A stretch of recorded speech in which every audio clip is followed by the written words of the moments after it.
Hey everybody, how's it going? This week brings the December season of Marvel Snap.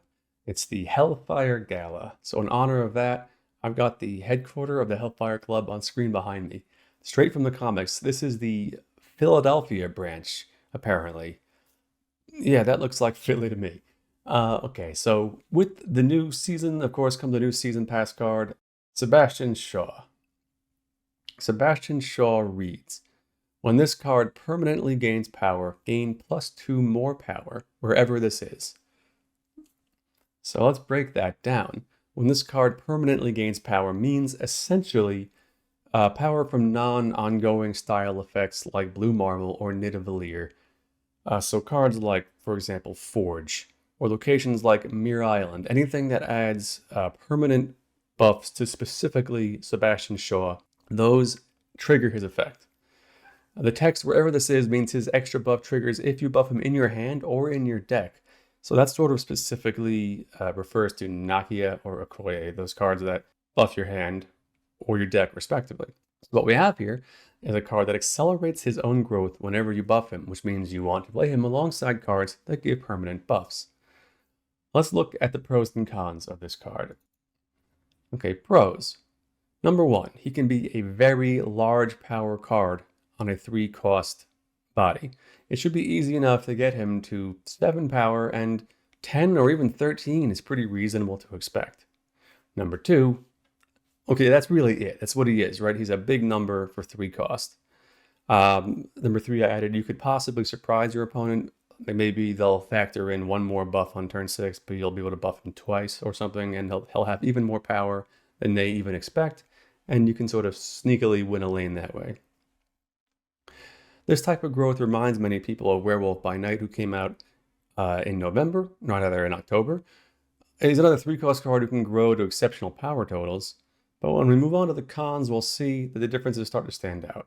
While Werewolf by Night is buffed by On Reveals, which is like more than half the cards in Marvel Snap, Sebastian Shaw is buffed by a specific few cards that buff other cards. The deck construction, therefore, will be way more limited. Both cards are vulnerable to Shang-Chi or Shadow King, but Shaw doesn't move around the board unpredictably the way Werewolf does, so he's sort of a sitting duck for those tech cards. So for these reasons, while at first glance, Shaw and Werewolf look like similar cards, I don't think Shaw will have the same impact as Werewolf. Basically, he is just less flexible in a couple of different ways. Still, that does not mean he won't be strong in his own right.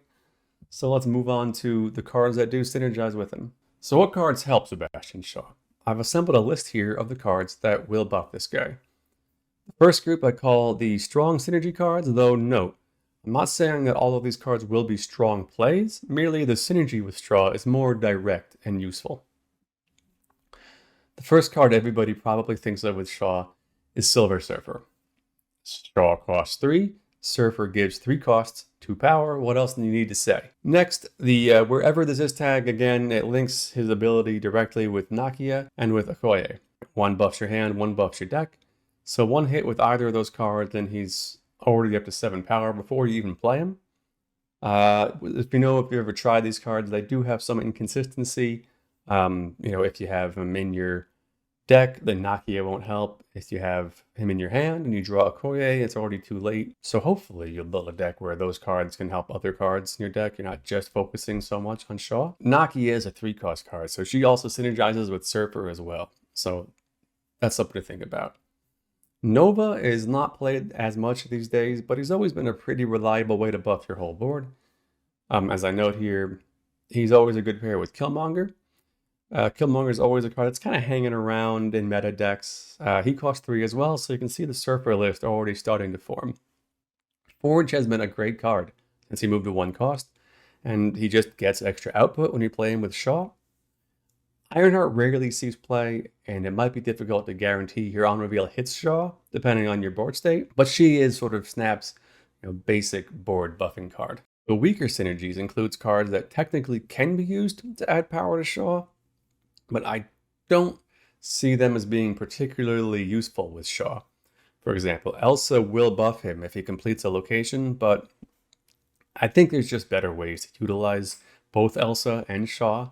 I don't think that playing filling a location, then ending it with Shaw just to get, I guess you go to 8 power. It's not bad. It's just better things to do with those cards. Hulkbuster, I could be wrong about, as he instantly would put Shaw at 11 power. That's not bad.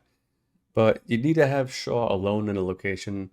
Hulkbuster is always just a little bit clunky when he's not buffing a card that can really like scale greatly with that buff, like Human Torch or Deadpool.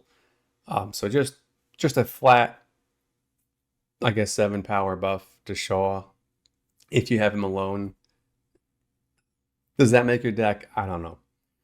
Technically, you can play Shaw on top of Shuri, but I mean, there's better options for Shuri, right? Now, Nico is interesting because sometimes she has Forge's ability, but that's only a 1 out of 7. So she technically synergizes with him sometimes. Now, that does not mean I would be surprised to see Nico in a deck with Shaw, but that's just because Nico is a terrific card overall. The synergy, the direct synergy with buffing Shaw isn't important. She's just that good. You could even say, like, if you can get a copy of a Shaw that you've buffed in your hand, then that's also kind of a synergy with Shaw. So you could put her in the strong category. It's really just her direct synergy with Shaw is not so strong, but she's just a terrific card. So what does a Shaw deck look like to me? This is my first attempt, and it came out kind of blurry. Just forgive me for that.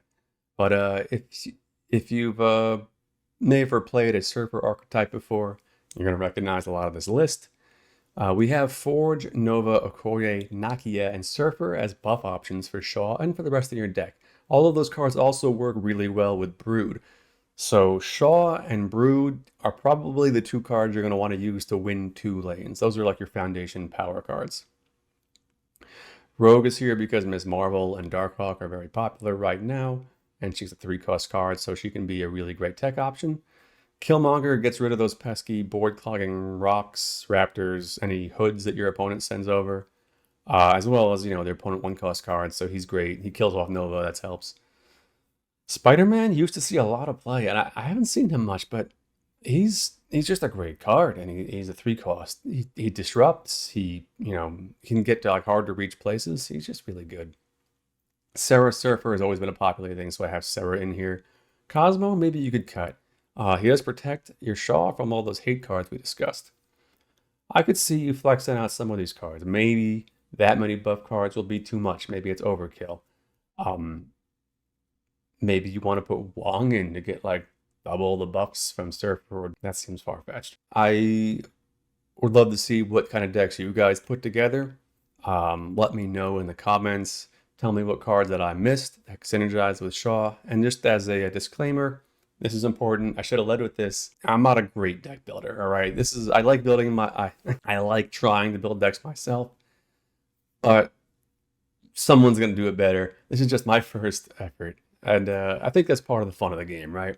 So what do you guys think about Shaw? How do you rate him? I'm seeing him as kind of like, I say 3 to 3.5 a lot, but I think he does have some limitations. So I'm going to put him as a 3-cost card, which means you can play him.